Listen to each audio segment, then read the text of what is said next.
Friends ng role nyo sa movie na to from your previous role? And ano yung biggest challenge nyo taking on this role?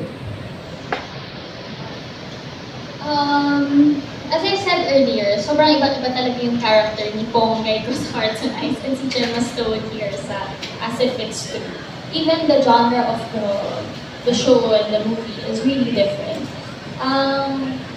Hearts and Eyes is basically for family, for kids, to inspire them while chasing their dreams. Here naman sa As If It's True, it's the reality of the Gen Zs. People my age, our age, kung ano yung pinagdadaanan namin. Sobrang different niya. Kasi Hearts and Eyes is about sports also. So, focus sa sports. Sa As If It's True, it's more of yung conversational and chemistry namin ni Khalil, how to make things work, how to make people feel kilig, but at the same time, hindi namin pwedeng pakita na super committed kami. We wanna question people. We wanna make them think na sila ba talaga? Is this real or is it not? So siguro yun yung challenge namin. Yun yung challenge ko sa movie na to. So Hearts and Eyes, it was very inspirational. Magical, yan, mga Prince Charming. Pero dito, mas kailangan ko mag-focus to think straight. Actually, nagsabay yung Hearts and Eyes taping ko sa mga last few weeks ng Hearts and Eyes. Sumisegue ako sa As If It's True na movie. So as a young, inspiring skater girl, tapos kailangan ko mag-shift to a strong, independent, sophisticated character na walang masyadong emotions na totoong pinapakita. So, yun siguro yung difference and yung challenge.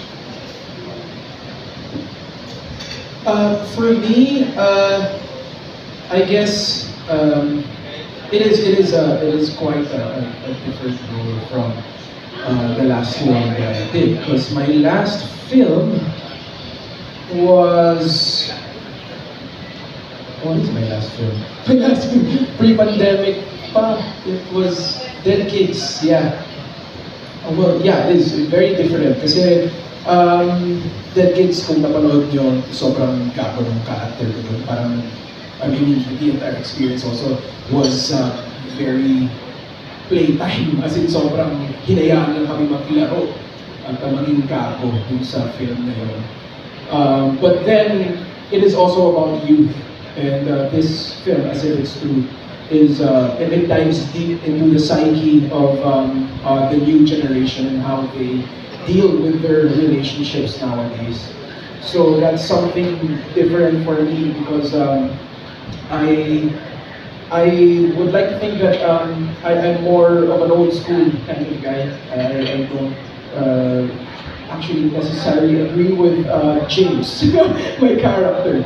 But then it was also a challenge for me because he's very emotional.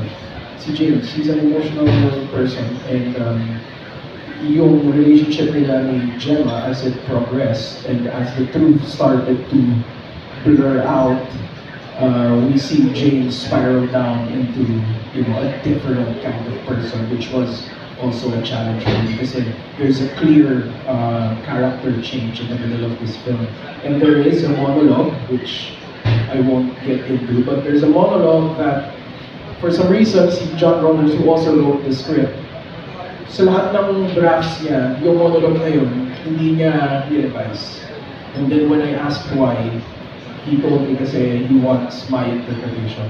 So I co-wrote that monologue. I wrote it from scratch, and then kami ni John, we worked on it together, and we created a whole new different monologue, completely different from the one in the script.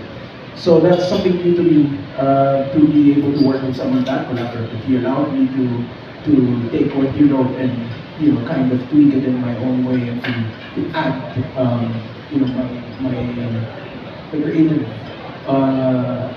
output in it. So yeah. It was quite an experience, and I'm really excited for everyone to see it.